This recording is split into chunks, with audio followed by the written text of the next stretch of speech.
There's all of these third-party professionals. Their career is based on supporting downwind business cases from planning or dealing directly with planning, like yourself. So architects, regs planners, M&E designers, all kinds of people in between. Planning is the first step on the ladder, and it kind of sets the tone for what's to follow. I know of one very good firm, I won't say who it is, that has gone under recently, having been in business for 30 odd years. 17 strong team of architects, very good firm that in their area have been stifled with issues around nutrient neutrality. But in that particular area, there was such a grip on development. I don't think the council had allowed one dwelling for about 2 and a bit years. It just meant that because that process in their area was so slow, they just couldn't get the homes approved to then do the building reg. It's incredibly sad because you've got a really good firm there of top professionals, and that's all because of the red tape.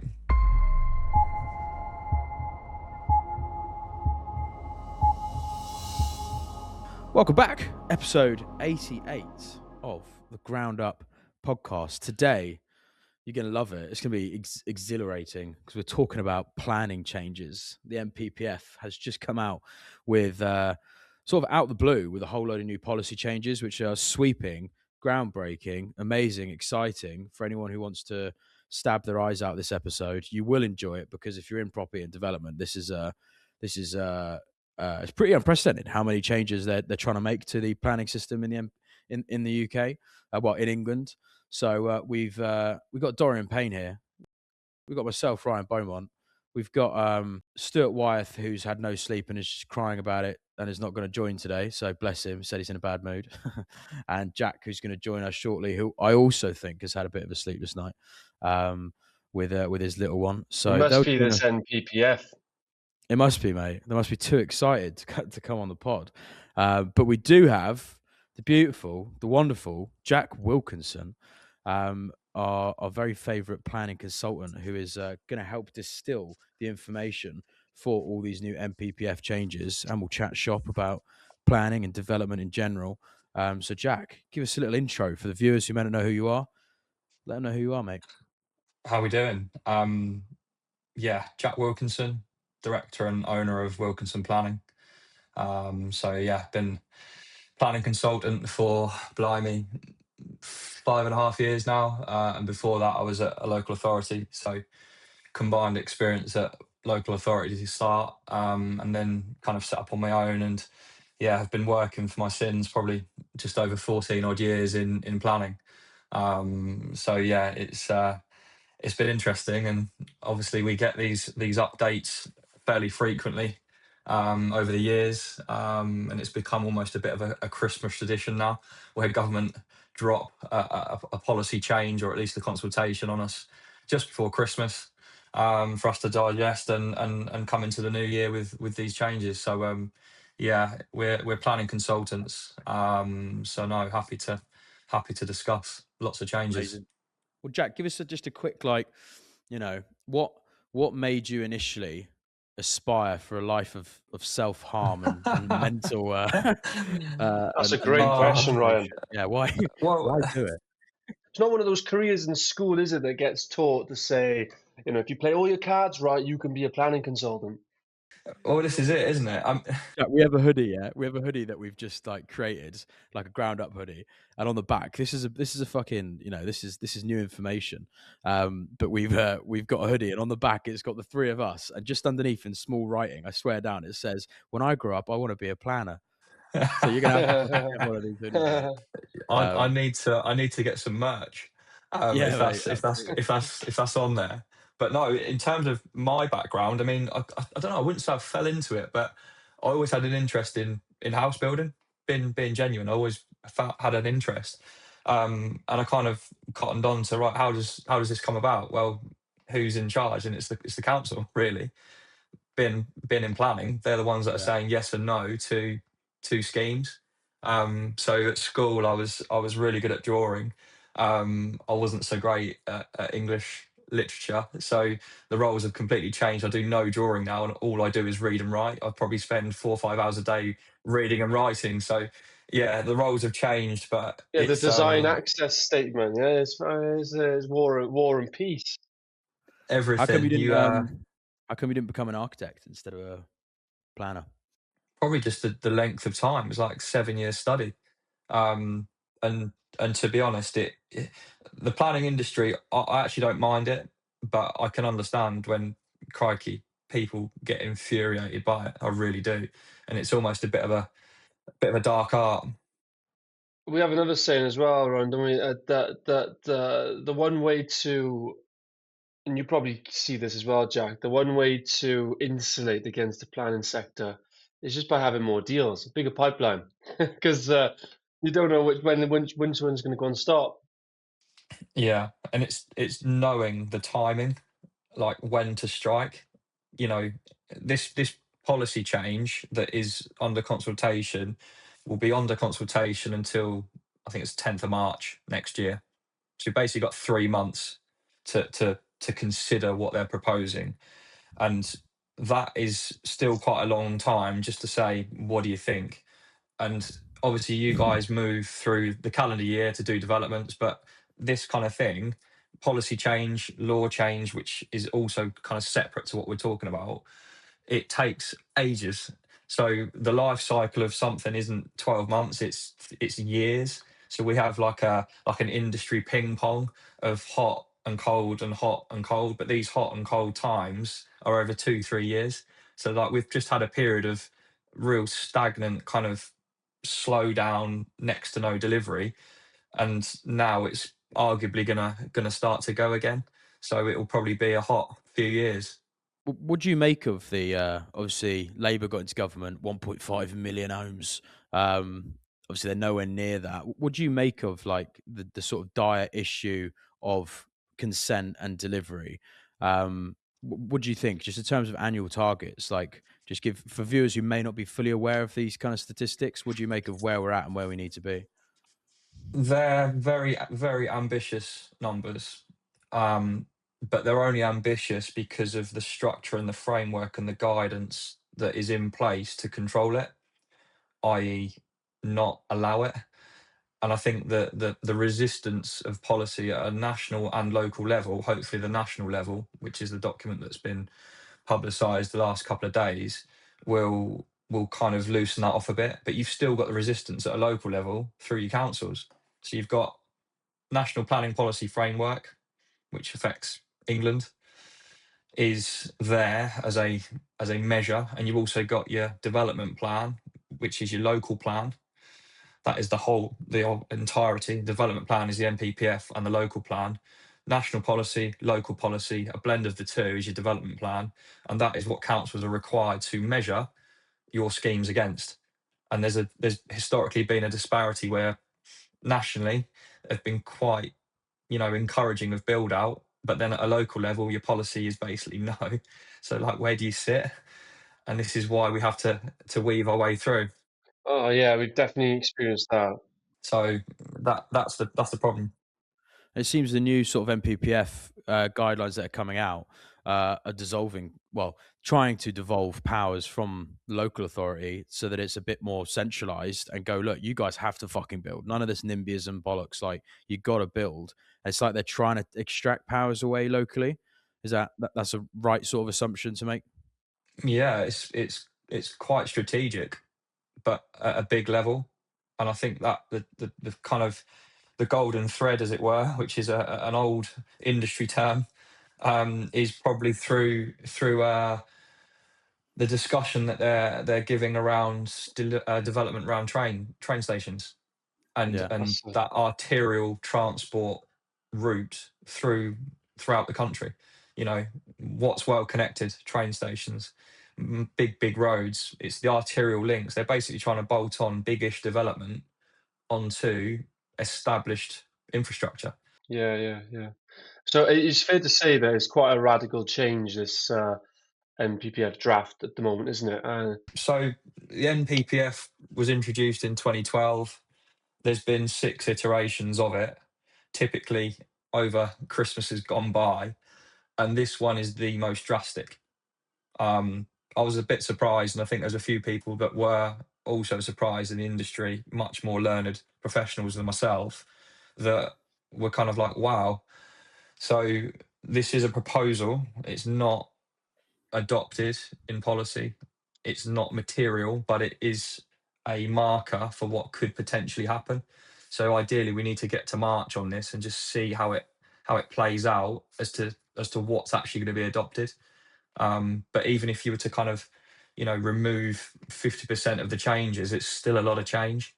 Um, so yeah, it's potential. I remember you saying in a presentation I heard you give Jack about a month ago, and you were saying how the next 6 to 18 months are going to be drastic for opportunity and planning for various reasons. Don't know if you had a crystal ball, mate, but they've teed you up nicely here. Do you know what I mean? We've got to advise on that every day though, because developers, clients, house builders, SMEs, private individuals are coming to us every day saying, right, we want to do this, let's do it. And I'm going, yeah, that's a good site, let's go. Or I'm saying, no, not yet.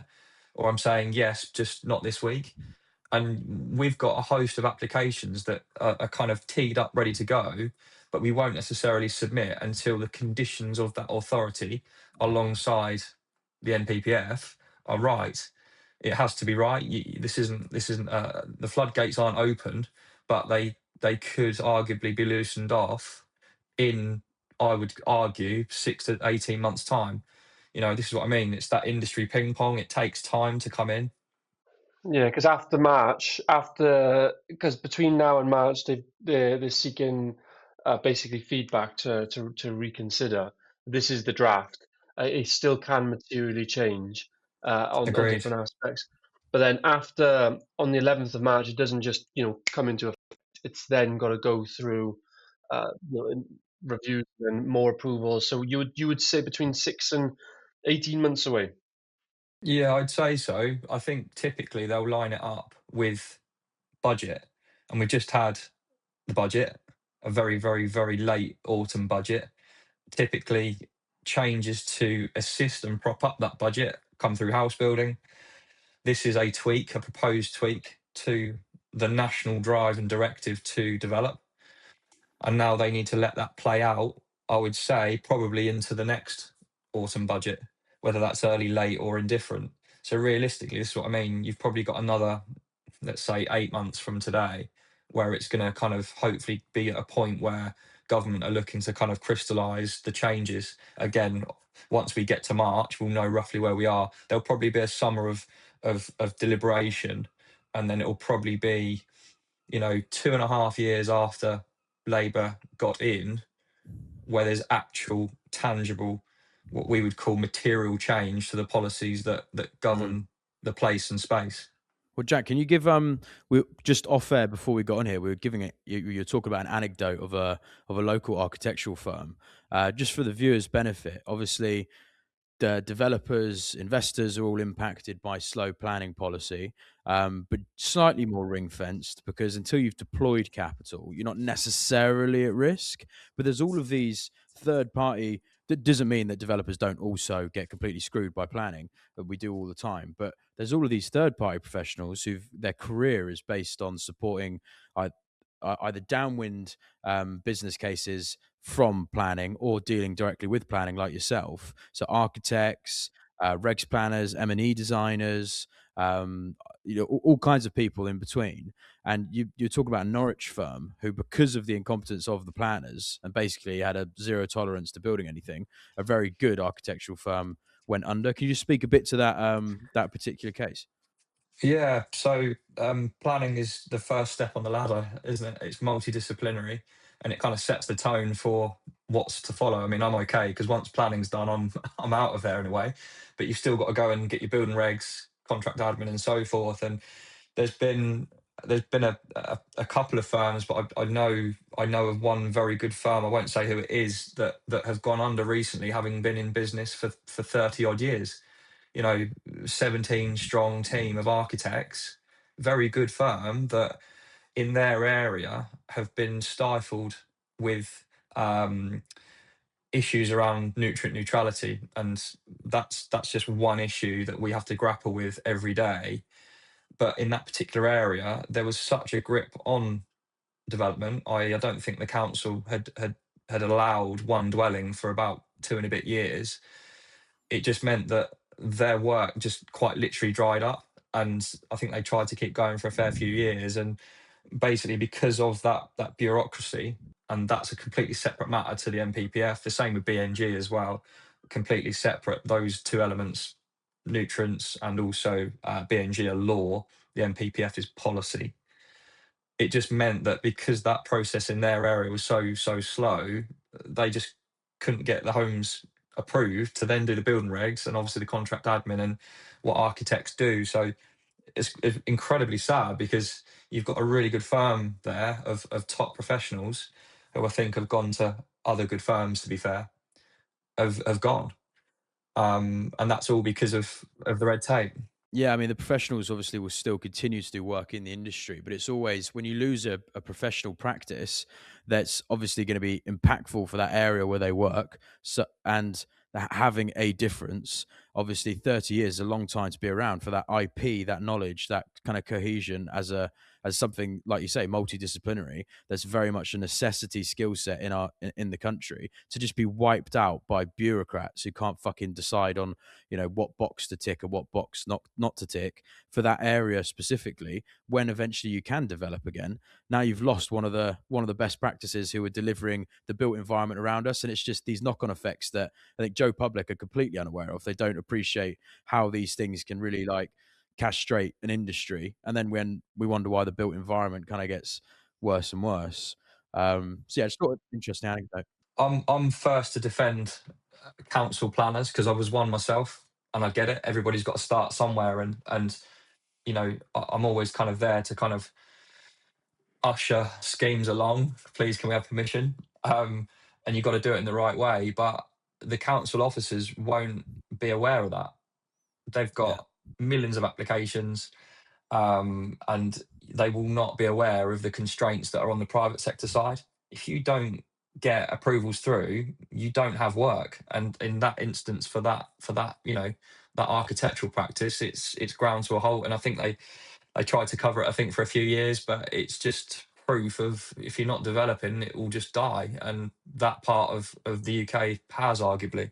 Well, to be fair, I completely forgot, but our planning consultant went under up in the Teesside region because that there's nutrient neutrality. So they were just constantly up against it, like trying to get schemes through. And developers are like, "I'm not paying the credits. The credits are insane."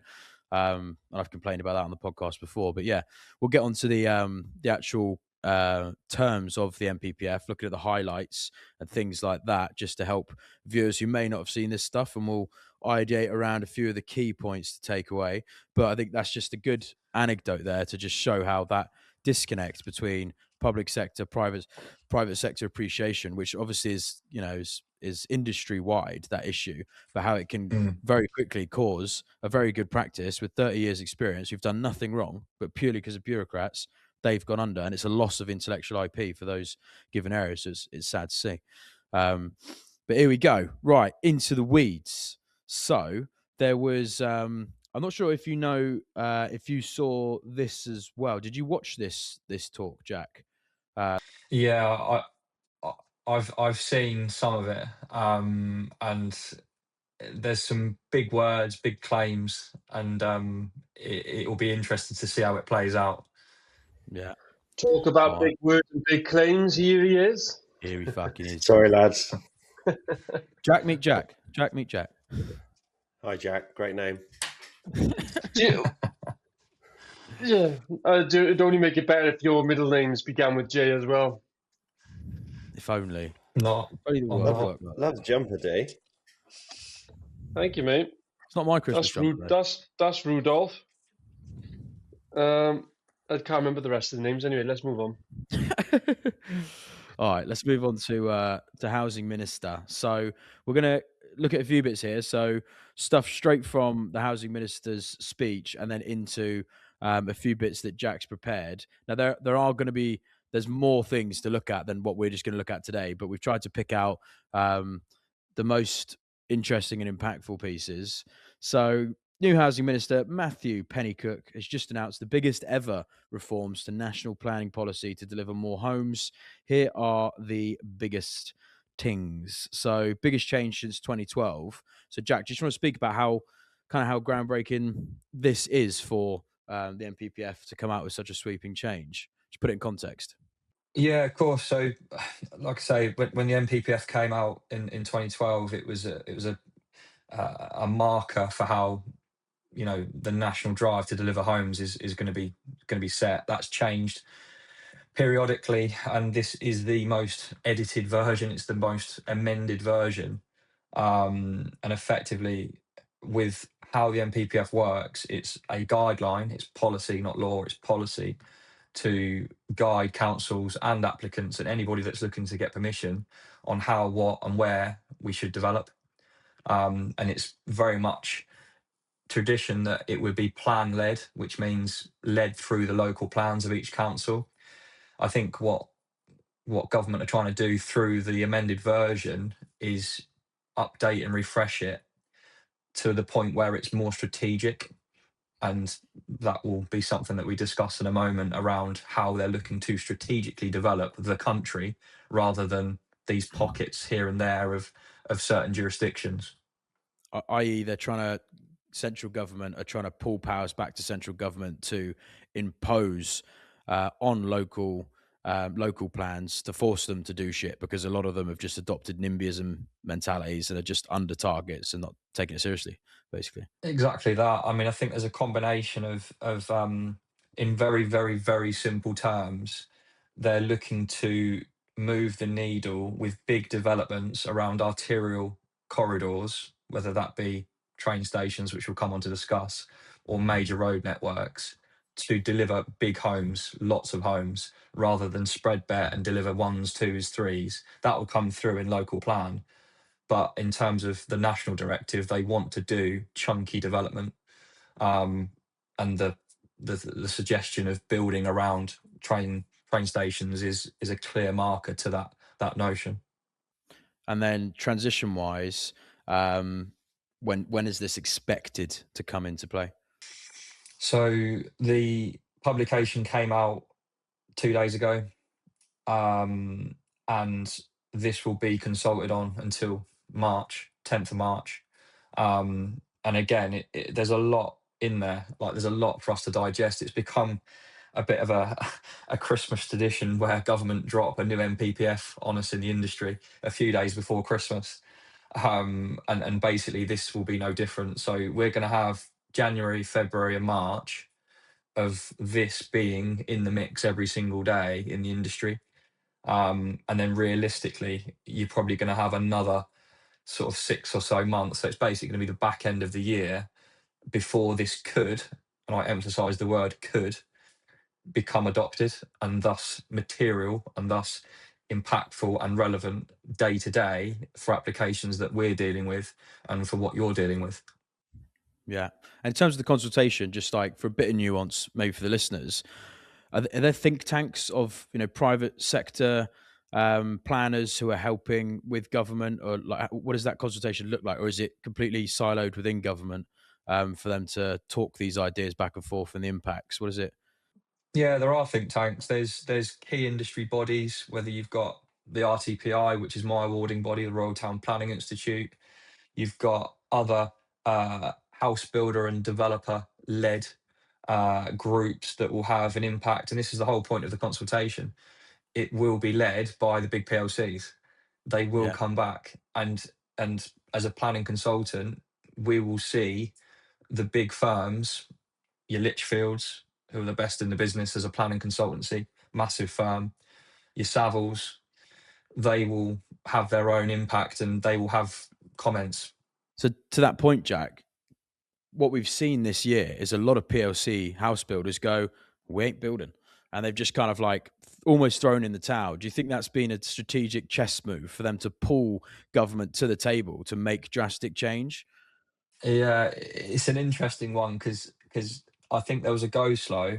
I think I spoke earlier about there being kind of like industry ping pong. It's hot and cold periods of time, but I know that the PLCs are somewhat going for it at the moment. They are in on applications, and this would have been a marker, knowing that this potentially would have been coming in. Again, did you say Barrett Redrow were on there? Was it Barrett Redrow who were on the biggest?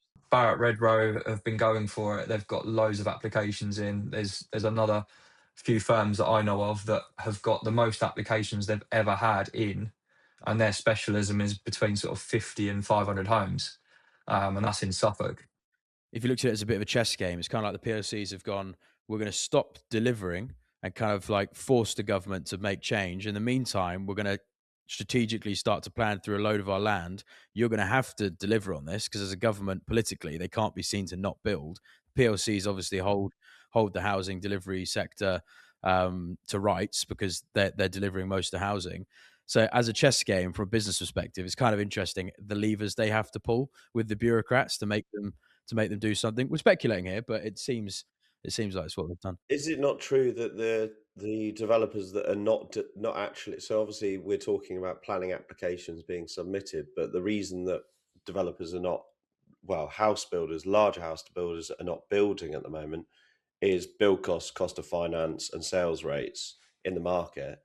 So the government are like, well, we need to get more houses, so we're going to support larger applications and support these builders that aren't building by approving larger applications, but they're not building for other reasons. They've got the consent on loads of sites, but they're just not on deliveries. So it's almost like the government are reacting to support more planning approvals, but they've already got the consent on various other sites, but they're not delivering for other reasons.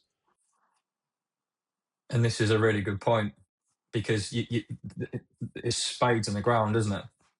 It is spades in the ground, but if you look at the initiative from the big funds who are funding a lot of these PLCs, they're not looking to sell anymore. They're looking for yields. They're looking to build to rent, and tens of thousands of homes they have in their target. So, and a lot of these applications, I think, Jack, when you mentioned a lot of the applications that they're getting bullish on are in northern areas, which is typically where you would build to hold.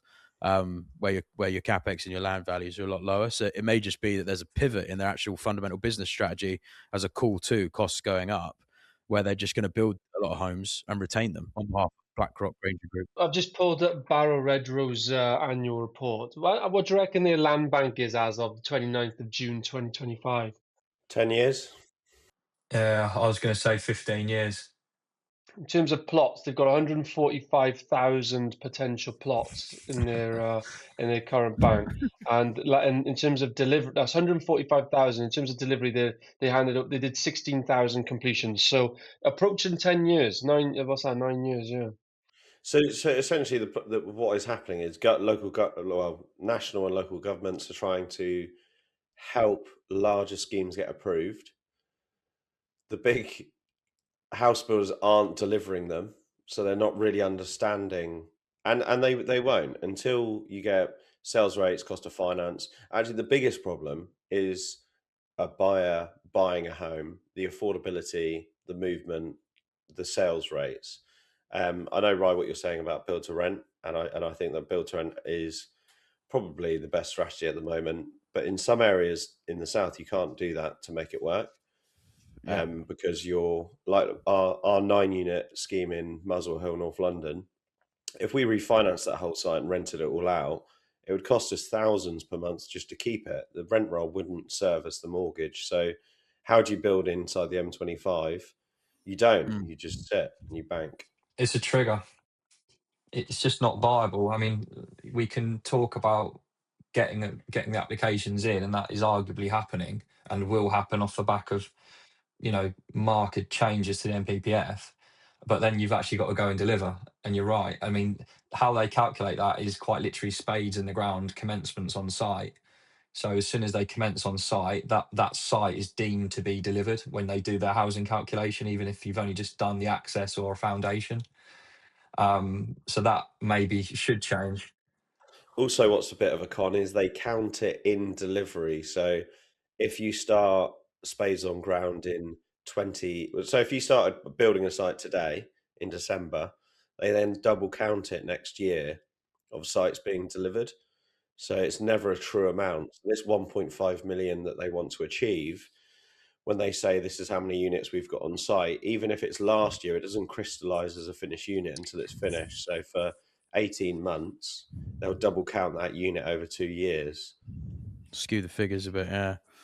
Well, Jack, it was something when you mentioned a presentation recently, you were talking about the opportunity in planning, and my direct rebuttal to you was about the cost implication for the house builders and how they can change policy. They can remove red tape, but if they can't change the fundamental economics of house building for the sales rates, which is what Jack Jiggins is talking to, then ultimately that's still going to cause issues in a lot of areas. But since that conversation, I had some thinking about what their strategic play would be, just in line with how you've got the Granger Groups, the BlackRocks, the Blackstones, the Lloyds, the John Lewis and Partners, all aiming to become the biggest landlords in the UK. And it would make a lot of sense that they're targeting lower cap value areas in the northern regions where they could still deliver at a much lower yield expectation than anything we could possibly deliver for build to rent, to just build assets and essentially build them as a store of wealth asset base, bit of diversity from the hedge funds perspective, and they'll just hold those units and sell them in the future if they need to, or keep them for a yield play in the short term. And it would make sense that that is economically viable for them. Doesn't speak to the issue in London or in the sort of southeast. But it's just interesting to think about how these big players are looking at the market in a different way. And this is it. It speaks to what government are proposing, which is big development, big landlords, big moving the needle sites in order to top up that land position and the amount of homes that are seemingly being delivered by this government. And I'll be honest with you, I've never had a year like it in the business where we've had so many viability inquiries, where we've gone back and tweaked the viability on schemes, i.e. tried to unhook the affordable or tried to make schemes more viable so that the permissions that have been approved can arguably now be started. Because there's been so many sites that just aren't viable for the reasons that you've all spoken to. We've actually got quite a big problem in Wales where a lot of the PLCs just aren't building because we our sales values are quite compressed anyway. But we're actually at the point in the majority of South Wales where build cost is in excessive of between land, the all-in cost, so land as well, is higher than the market value. So you're literally at a point in a lot of areas in Wales where it is not possible to build and even break even. So did you just have to look at the map to get yourself in the mindset of where Wales is on the?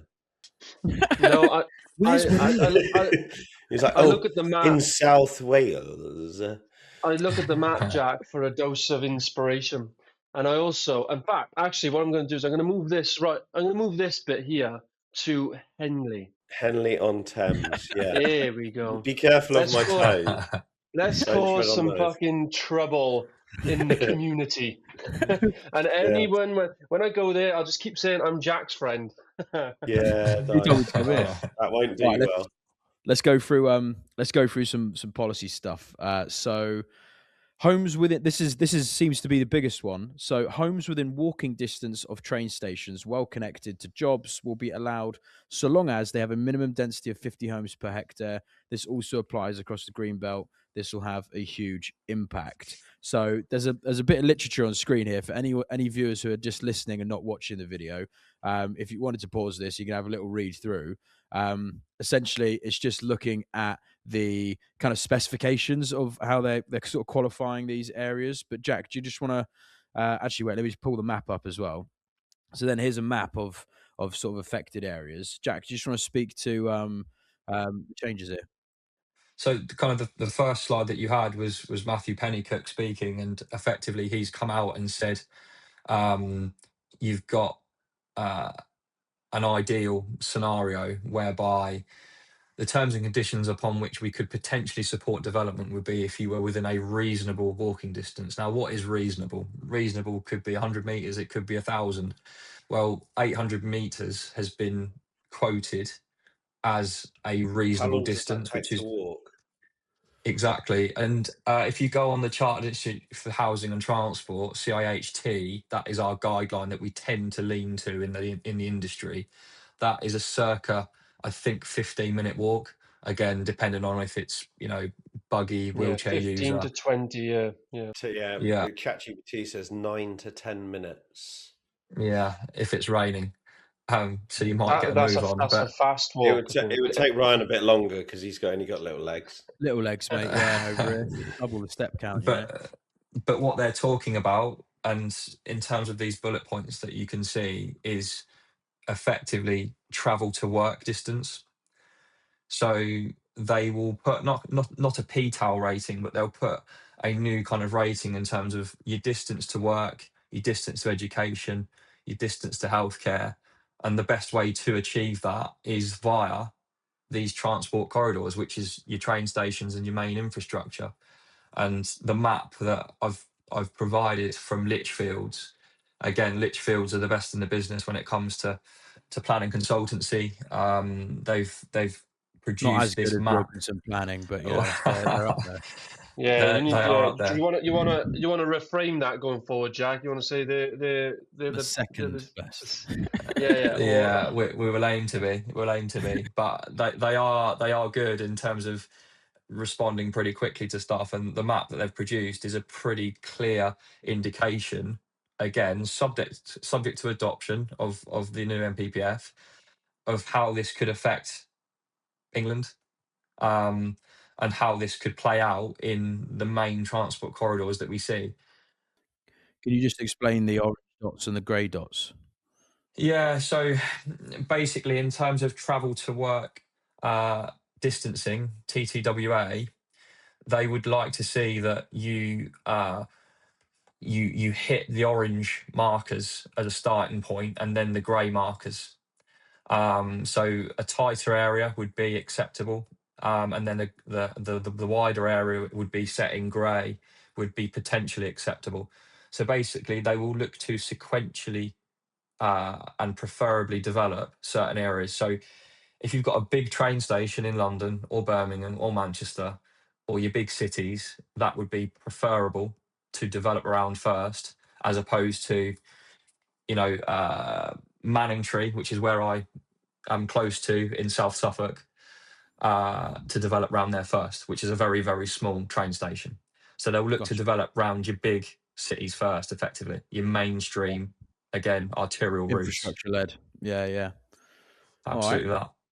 And then next, Just on that point though, quickly. So I think we're all aware that since COVID, there's been a shift in working in the office 5 days a week, and we've almost adopted this almost like hybrid working process where it is important to be in the office, but we're actually more independent and being remote and can work remote. Don't know how accurate this is, but ChatGPT says on the government transport statistics, 11% of Great British workers use the rail line. So let's just assume that's 7.5%, 8% of people going to work every day, because they might not be going in every day. Why is that all relevant? Like, I feel like they're a lot of this is building homes where the majority of the population don't need it. I think they are looking to work with what they've already got, rather than being a government that are perceived to cut up the countryside. And I think the markers that you can see on there, plus the dark sort of the turquoisey colour, are pretty much, they're looking to develop in the most productive areas of the UK, Yeah, or but certainly England. but is that because they're being led by big sites? So if this was brownfield SME developers propping up the majority of building, they wouldn't have to explore further than they wouldn't have to sprawl out into areas where they would have to have such a strategy against it. This strategy is more focused around the larger swaths of land that they can get consented, really make a dent. Yeah, they want to see chunky numbers delivered on homes, and I think that is all well and good. And again, the industry goes through phases and supply ping pong, as we call it. But that will have an effect for the SME and the smaller developer to then piggyback off of that. So these areas that are all of a sudden going to spring into life around train stations potentially could have a knock-on effect for villages. All of a sudden, a village in rural Suffolk, wherever it may be, could all of a sudden become very accessible based on these policies.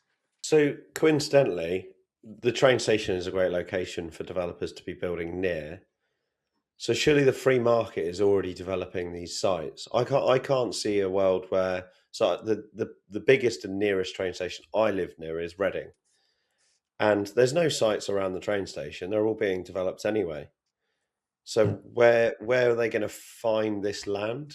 It's almost like I can't see. Yeah, granted, you might find a site a mile away that you could develop that might be more supported under new attitude of the government, but I can't actually see any easy wins there. And this is the whole point of whether the policy that they're coming up with is actually deliverable and achievable. And it comes back to the basics of planning. To be fair, I mean, like you just said, if there's a site a mile away that's the nearest site to Reading, for example, that's not within 800 meters, so it's not going to be compliant. And it's almost like, you're going to discount. I mean, these dots here that we're seeing on screen, the oranges preferably and the grey, second preference potentially, they will fall away. But it's the drive and the notion to deliver that will trigger, hopefully, a change, and it's got to be delivered by local plans, the council. That's the issue. So they're going to have to find land, and I think the only way you can do that, which is another part of the MPPF consultation that's underway at the minute, is through denser developments, more homes on sites, building up, having denser developments. What does that mean? Is that new change in national size standards or? Let's have a look at that, because I think that's the next point on here, is it? So this is just speaking to something we've already talked about, which is centralising a lot of the planning sort of framework, so that government is trying to push it onto the local plans. We've already looked at that. So this is speaking to the denser part of the discussion. Yeah. So permission for additional buildings on existing plots, so long as they take no more than twice the footprint of the original house. This will allow densification with mid-rise blocks of flats in back gardens. Here's an example before and after from the Croydon Design Guide.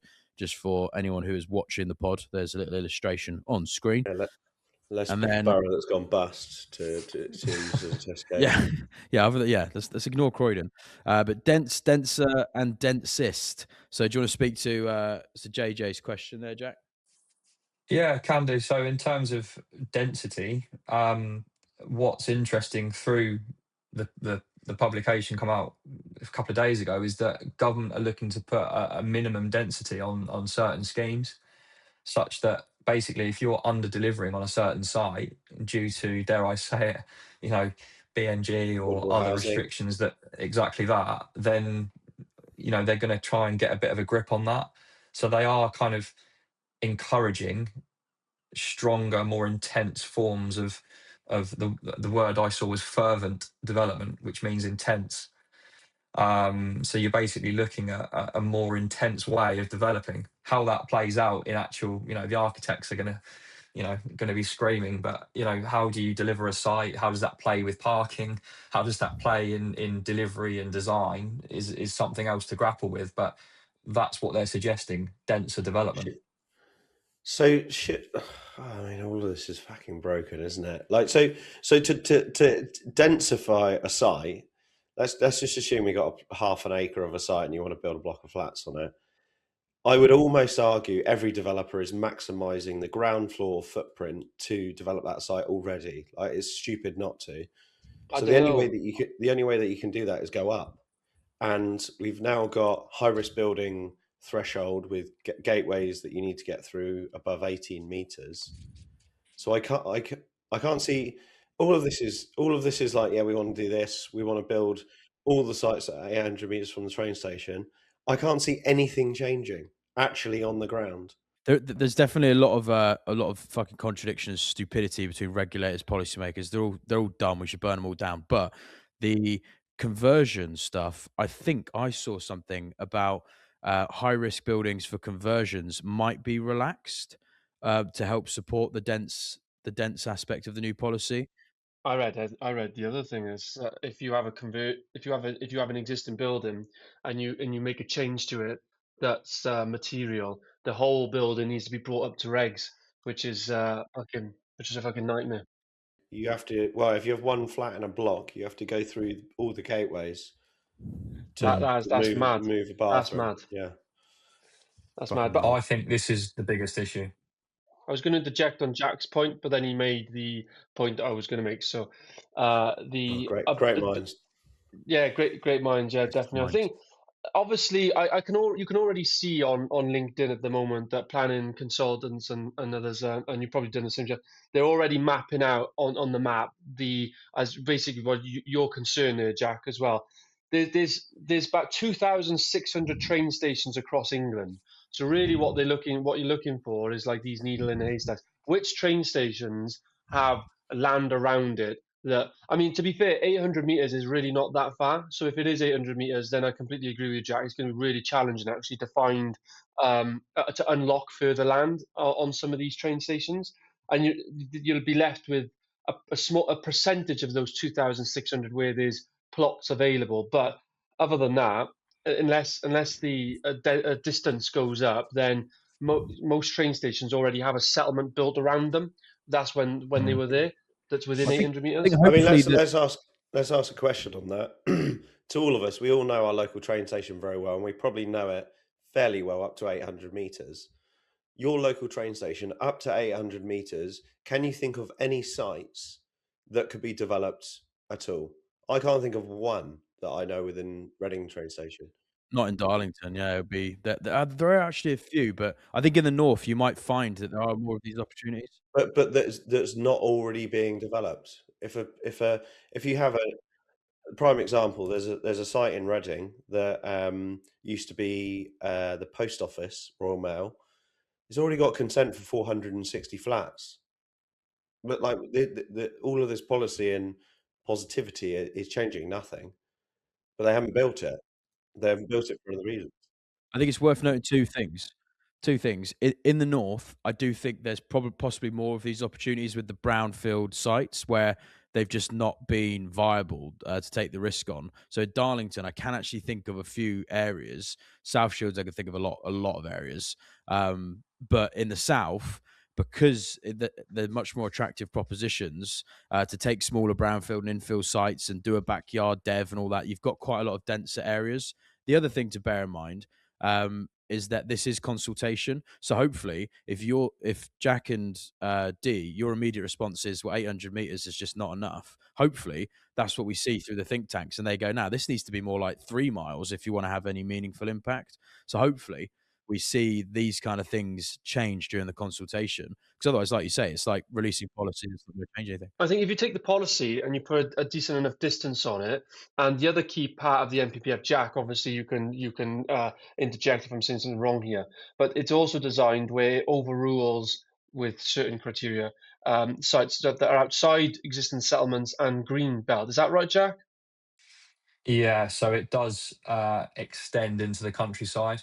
There is a bit more of a appetite for development in your more rural areas. So yeah, you're absolutely right.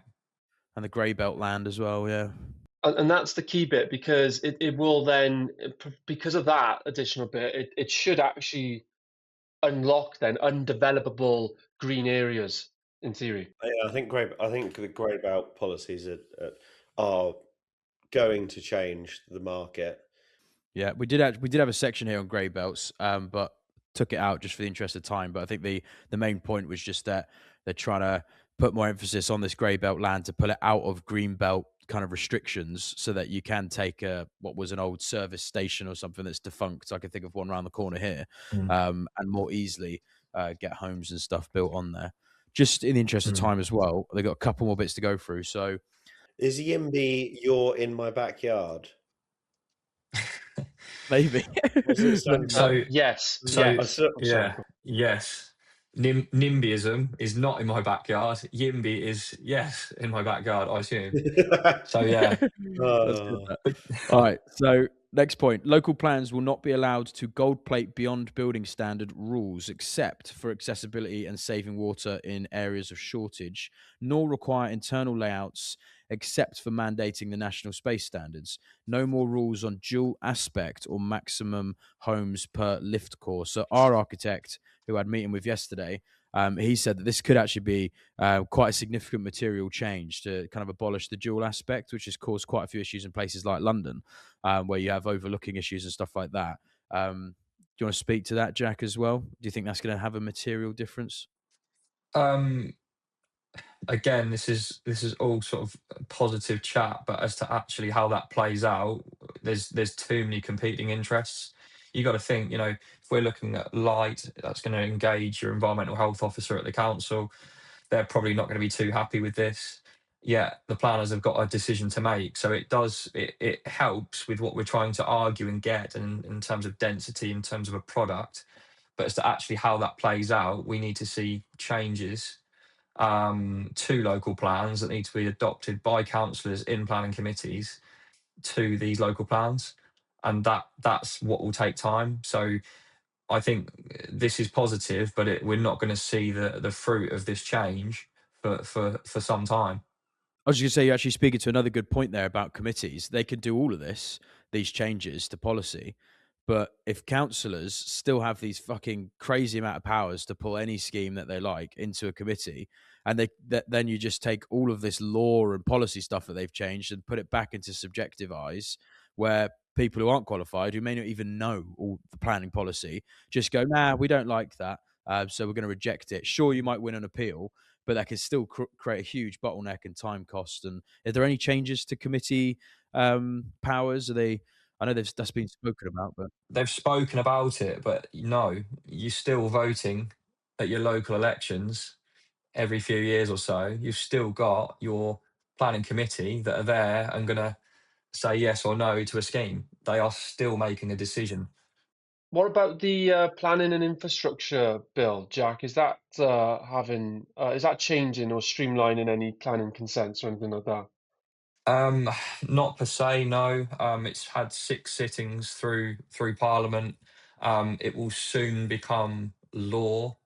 And all it does, I say all it does, there are a few good changes, but it does again speak to the kind of top end of development. And I'm talking about again the bigger schemes and how the mechanics of the planning inspectorate work and how the mechanics of delivery work. So councillors are still going to be in their seats saying yes or no. That's not changing. But there has been a lot of talk around whether they should be in their seats making decisions on certainly smaller applications. I think they're trying to take away the smaller sites that arguably shouldn't need to go to committee and speed those elements up.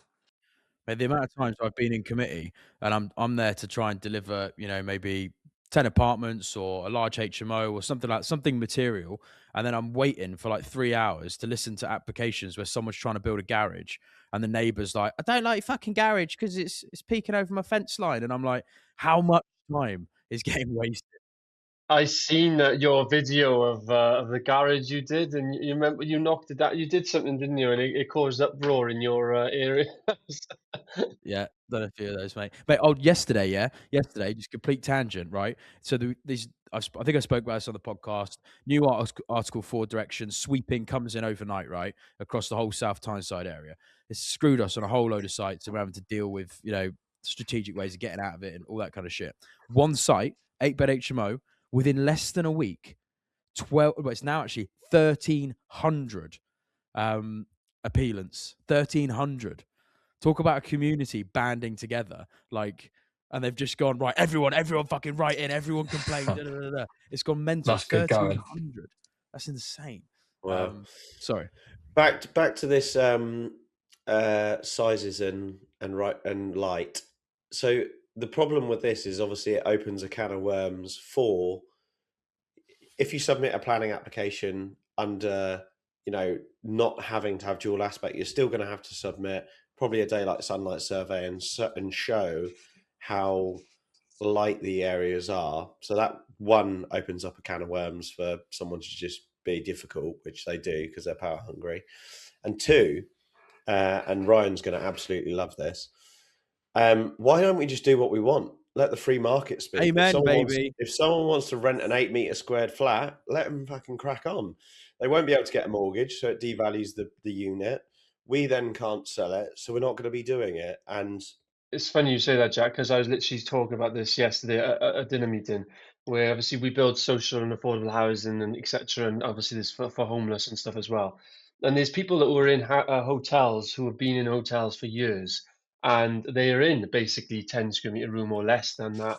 And but that we have certain design standards in Wales for social housing that are greater than private. So a one bedroom flat is like 52 square meters, and it was like, you know, if you had a 35 square meter flat, which is still livable in my opinion, and if you offered that to somebody who's homeless or in a hotel, they wouldn't be basically like, no, I'd rather stay on the street than Yeah. it's got to be Oh, yeah. 52 I square couldn't. It's meters. too big. I It's too couldn't. big. Yeah.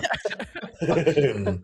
It's so true. It's so fucking true. Yeah, and it brings me back to the Ryanair statement, which is free market talk, which is where the owner of Ryanair wanted to release standing in the flight so he can get more people in, and obviously the authorities were like, well, you can't do that because people won't buy the tickets, and he's like, you watch, if I get an all standing flight, price is half, and that flight will be fuller than people sitting, and that's what, you know, it's like allowing, and I completely agree. It's like free market should decide all day long. yeah. I mean, don't get me wrong, Interesting. maybe.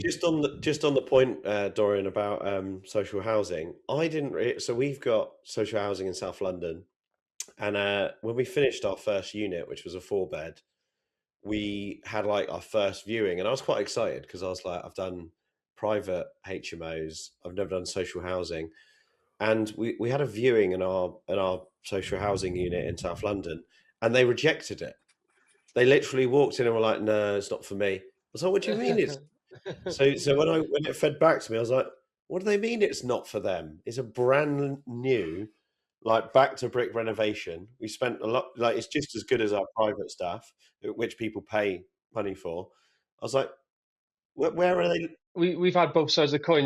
We've had people that are like really overjoyed and in tears and stuff like that, and then equally on the other side, we've had people that they literally just turn up in a car, don't even get out of the car, hand out the window, keys, going like that with their hand, keys. And we're like, right, okay. Wild. Wild.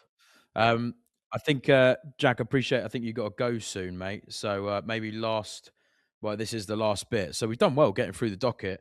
BNG. Do you want to speak to BNG because this is good? Yeah, you're all fine for time.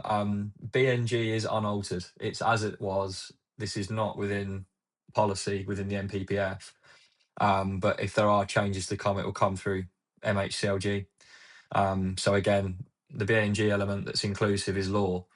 It's not policy, so they're going to have to go through Parliament with that to effectively loosen off BNG if that's what they are inclined to do on your smaller sites, i.e., your sites that are smaller developments up to 0.2 hectare, which is good news. It is good news, but again, until it's here, I can't really bank on it. But if that comes through, that could. I mean, I know for a fact it would save a headache on probably 80% of our sites that we have for clients. So I'm all for that, to be fair. It's about half an acre. Yeah, and then there's the additional target exemption for brownfield residential developments on sites up to 2.5 acres, hectares as well. Yeah, again, that should be a given, to be fair. But are there enough brownfield sites in the UK to get excited about on that level? We'll have to wait and see. There needs to be more allocation of brownfield sites through local plans for us to see that. Yeah. And when we so I think that's it with the NPPF. Hopefully useful for viewers who've tuned into that. There's a lot more you can read. Just Google it and you'll find all kinds of bits that various planning consultants and the government have released with literature going through everything to do with the NPPF change. But those are the main bits. Jack, whilst we got you, I think it's just interesting because me and you had a chat about the difficulties of just running a planning consultant type business. This is a business and property podcast. Can you just speak to the kind of scaling constraints? Because we had a chat about it in terms of trying to scale a planning consultant's practice. and just the difficulties that can come with that. Because obviously there's huge practices out there, aren't there? And then you generally get a lot of Massive, yeah. smaller practices. What are the kind of bottleneck constraints, just to tease the viewer's appetite a bit? I think the main thing for me is there's a massive shortage of good quality planners. There are some fantastic planning professionals out there, genuinely, and I'm talking in the councils and also in the private sector. But there's a shortage, massive shortage of What defines a good planning one? expertise. Sorry, What defines a good planner? I'd say a planner that's got a real commercial nose and understanding for delivery, because planning consultants that are academic are good, but you need planning consultants that are academic and commercially aware, because we can go and get you planning permission, but you actually need to go and deliver it and actually have an understanding of how this plays into the business. And you don't necessarily get taught that, respectfully, in the council if you're an officer. And again, I was an officer once. But I think in terms of growing the business, I mean, yeah, there's some big firms out there that have regional offices, multiple offices of 20 staff plus, that are dealing with the big PLCs. And then you have a fair few sort of one-man bands that are incredibly busy picking up the smaller bits and pieces. And that's not necessarily, in my view, reflective of what I want to do with my business. I want to be that middle operator for the SMEs that are operating arguably in that middle market. I've done 720 homes and a school and a multi-use games area with retail, but we're also still doing, extensions and small conversions and bits and pieces like that. It's that middle ground, that sort of 0 to 100 unit sweet spot for me, that is where we would want to be. And to do that, we want to have a team of, 12, 15 across a couple of locations that are able to offer that service for that part of the market. So yeah, it's an interesting one. And again, you don't want to catch a cold. We spoke earlier about, the architectural firm that went under just purely because of the lack of work. But there's respectfully, there's loads of architects. There's not many planning consultancy outfits that are offering that middle ground range. And we're busy. We're doing work, with the NHS. We're doing work with some pretty impressive house builders and developers and SMEs, and that for me is exciting. And I got asked the other week, is work fun? And for me, I'm very fortunate it is, but I know that there's a lot of developers that are not having fun under this current regime. So yeah, always happy to help. So would you say a business constraint for you is sheer talent, just finding the right talent that's Talent. ideally got on a public sector experience and learn how the council view things to then be able to consult? It's that blend of the two, because you're going to come to me and go, what are we doing with this site? I want to know how much it's going to be, time, and how much it's going to cost, and what our strategy is. It's all about strategy, because you can write the best planning statement in the world and you absolutely need that, because you might have to explain it to an inspector. But if you can't articulate that within the council and actually exercise what you've produced academically, then you're going to come unstuck. And that's the difference, I'd say. And having the people that are good at communicating that message to get approval for you, to get a start on site and to actually do business, that is where the art is. That's what you don't get taught. Where is, just on the talent piece, where is it going? Because there's 1,300 graduates that study town planning at university every year, but I feel like they're not infiltrating into the industry to work. Like if you look at so architects, for an example, 7 years to graduate to design a building is unearthly, and it's an overpopulated industry. And then we've got town planning, which will be 3 years, I guess, with them moving into working experience. But we're not, when Labour released that they're upping the planning officers per. Oh, he's still there. Yeah, planning Yeah. officers per district.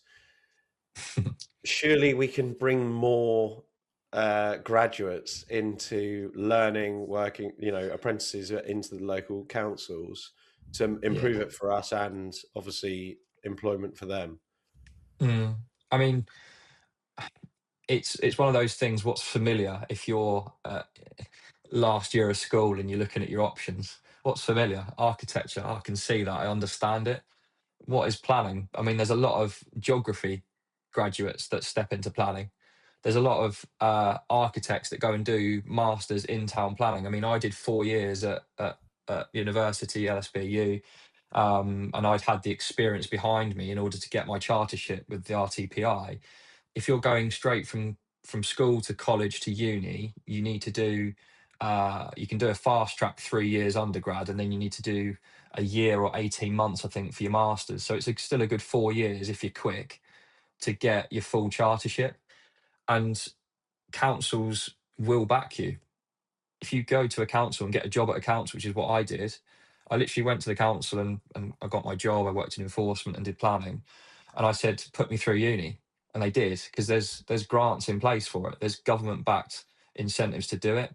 So if you're looking to get into a proper industry, I would look at starting in the council. That's if you want to do planning. Architecture is a different beast, but that's what I would encourage. But to get that through, it needs to be there needs to be enough of a carrot at the end to get you excited about wanting to do it, and the pay difference is miles out. Yeah, so let's talk about the pay difference. So if you've got 8 years experience in town planning and you either want to work in the council or work in a private company as an employee, what is the spread on that? I roughly Um, can have a guess, but Go yeah, on, have a guess. again, Have a guess. Go on, Jack. well, yeah, that's fine Go on, with have a me.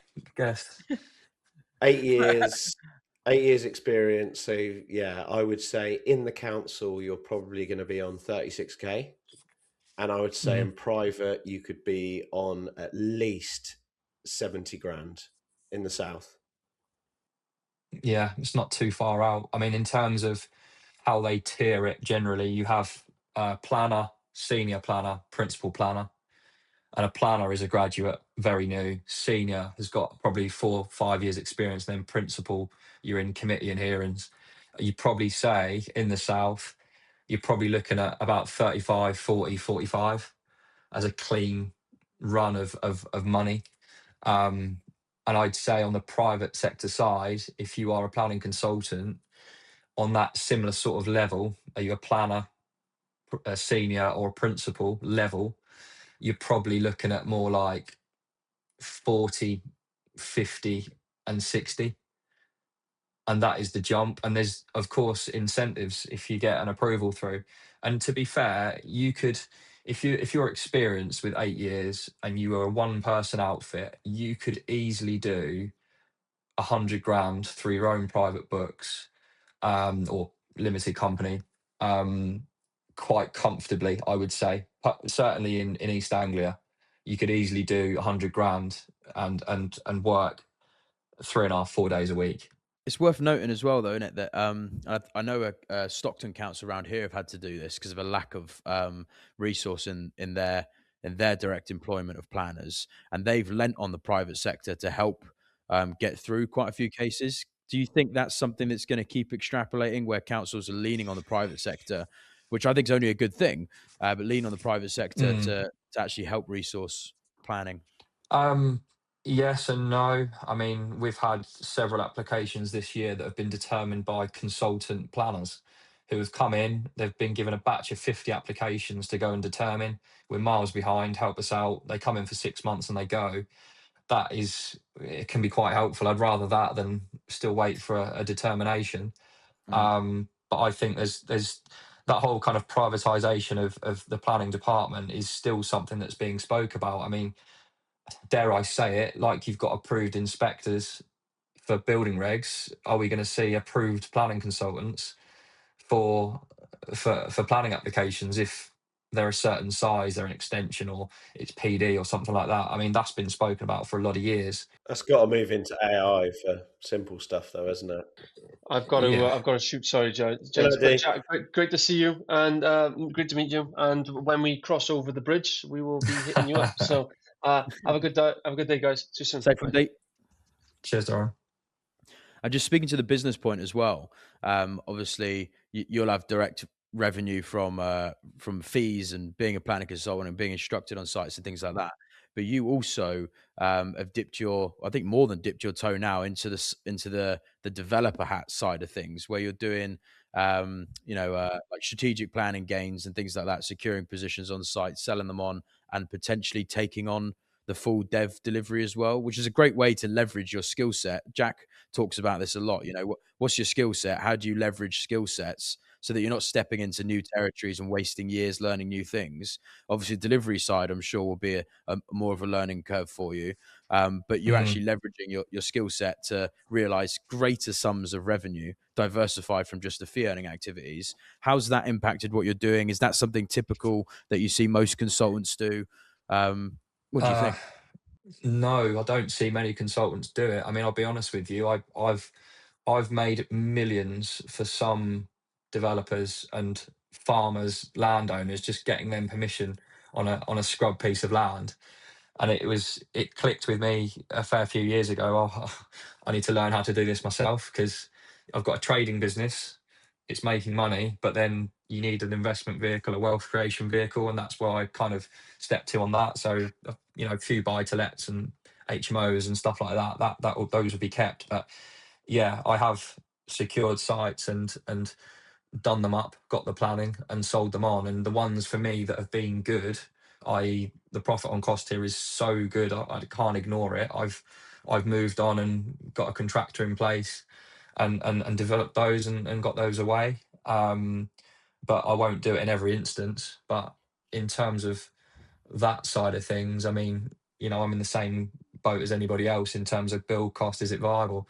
And that for me has been something that I've learned enormously, and it has helped on the planning business, to be honest, because I'm very clear on it.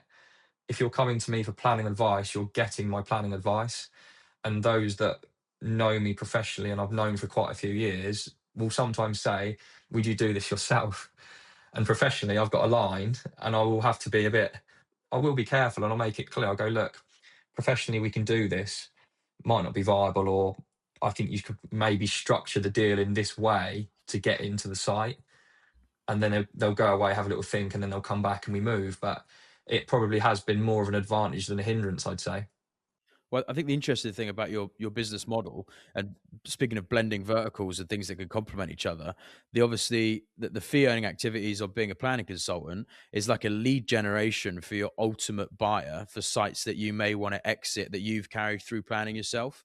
So you're kind of complementing two strategies where it's like, okay, I found some really good sites of the 10 that you do internally. You might go, all right, 2 of them I'll kill off because they're just not worth going anywhere. I'll take the loss on those, my time spent on those. Of the 8 I've got left, 2 of which are really good, I'm going to take them through delivery. 6 of which I've got a perfect discography of potential buyers who I work with on a daily basis, Yeah, contractors, developers, investors. Guys, do you want to buy any of these? And you flip them on for the planning game, right? it's literally what we do. And the confidence being, in the right tone, the confidence that buyers get from buying the sites that we secure permission on is that it's been secured by a planning consultant.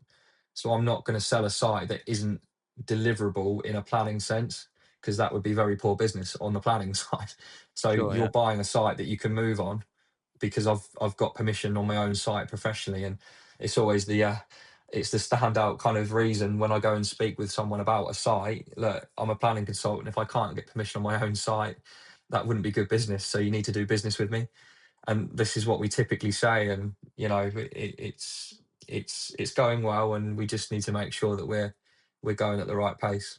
It's a tough business to be in, because most of planning consultancy is being paid for your time, working on something, and they're obviously, as you're growing your business, there becomes a tipping balance with also skill. It's like the old adage of there's like a famous like scenario where Pablo Picasso signed someone's napkin in a restaurant and he pitched to charge like 20 grand for it, and the person said that only took you 2 seconds, and he said, no, it took me my lifetime, because the value is in him and what he's generated.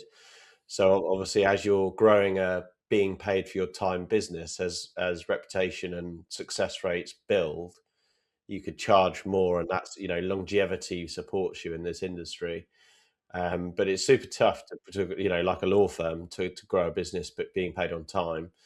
And as you say, success rate will build you into those, because as you're doing more applications and being paid for your time, the stuff you do privately is a multiplier. You might get planning and it'll be worth 3 times what you bought it for. But the time piece is currently your growth scale model in your trading business.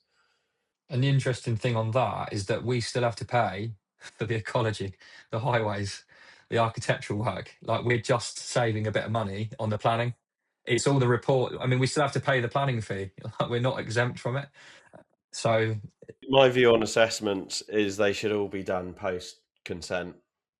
Like, it kills me that in Reading Borough Council, I could go to planning for 2 units, spend 40k on assessments, and then get rejected. Like, I want to know whether the scheme is viable to the council, and then I have post planning conditions, ecology, all of that nonsense post planning. Because Do you think pre-applications help box that off, or do you think they're just not sufficient enough to? no, well, they're not quick. Reading Borough Council, it's quicker to submit a full planning application and get a result than it is a pre-app.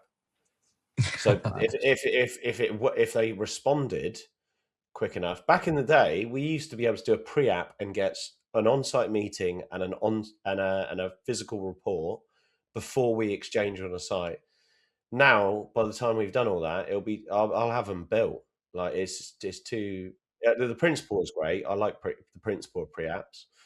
And actually, at an event we were at with Jack, one of the local councils was saying that they want to support pre-apps. So inside the councils want to support pre-apps, but they're just not turning them around quick enough.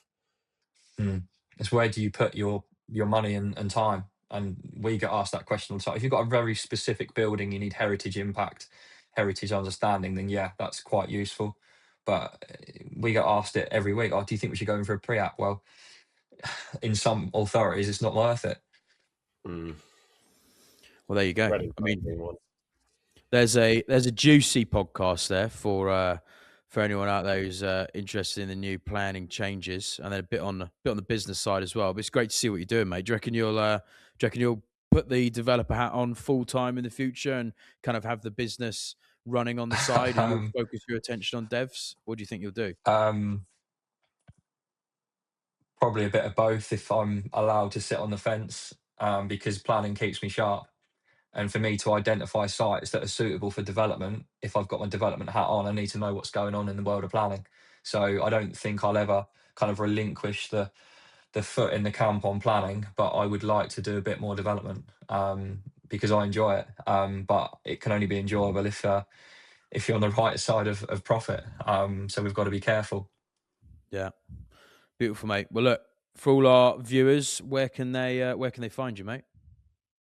Wilkinson Planning, Jack Wilkinson. I think we're on the usual socials. So yeah, Wilkinson Planning, and yeah, always happy to discuss. Beautiful. All right, and you coming to the Ground Up Live? I'm there. I'll be there. He's there. Fucking See you in January. He is. Beautiful. And for everyone watching, Ground Up Live event, links in the YouTube description or in Ground Up Pod Instagram bio. That's where we're doing a live day, talking shop, talking basically kind of like this sort of forum, but with the audience. We want everyone to be involved and go through a whole lot of useful topics, as well as just getting people to ask questions and lead the topic of conversations throughout the day. And then importantly, go for a piss up in Finsbury Park afterwards. So make sure you get your tickets. If you get if three or more people come with your booking, then there's a pretty major discount. So look forward to seeing you there. By the time this comes out, I think it will be a week or 10 days later. So big love. Anyone who's got a ticket, subscribe to the podcast. Hopefully we're distilling good information here. And yeah, big love. See you next week. Adios. Round up sound. Ooh, yeah.